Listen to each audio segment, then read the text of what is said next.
എടാ, ഈ സവർക്കറൊക്കെ സ്വാതന്ത്ര്യ സമര സേനാനിയാണോ? അതിപ്പോ എനിക്ക് എവിടെ നിന്ന് കിട്ടി? മൂപ്പരൊക്കെ കുറെ ജയിലിൽ കടന്നിട്ടില്ലേ?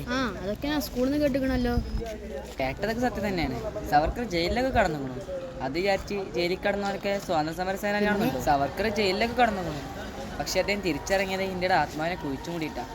അദ്ദേഹം ഒരു സ്വാതന്ത്ര്യവാദി എന്നതിനേക്കാൾ നല്ലത് ഒരു തീവ്ര ഹിന്ദുവാദി അല്ലെങ്കിൽ ഒരു കുറച്ച ഫാസ്റ്റ് ആയിരുന്നു എന്നാണ് ചരിത്രം വ്യക്തമാക്കുന്നത്. അതല്ല, ഈ പുസ്തകങ്ങളിൽ നിന്നൊക്കെ പഴയ ചരിത്രങ്ങളൊക്കെ മാറ്റിയിട്ട് പുതിയ പുതിയ ചരിത്രങ്ങൾ കൊണ്ടുവരുന്നതല്ലേ നല്ലത്? എല്ലാവരും ഒന്നും ഒരു ചരിത്രം തന്നെ പഠിക്കുന്നതിനെക്കാട്ടും നല്ലത് പുതിയ പുതിയ ചരിത്രങ്ങൾ പഠിക്കുന്നതല്ലേ ഉത്തമം? അതല്ലേ നല്ലത്. ശരിയാണ്, പുതിയ ചരിത്രം പഠിക്കലാണ് നല്ലത്. പക്ഷേ അത് സത്യത്തിൻ്റെ ചരിത്രമാവണം.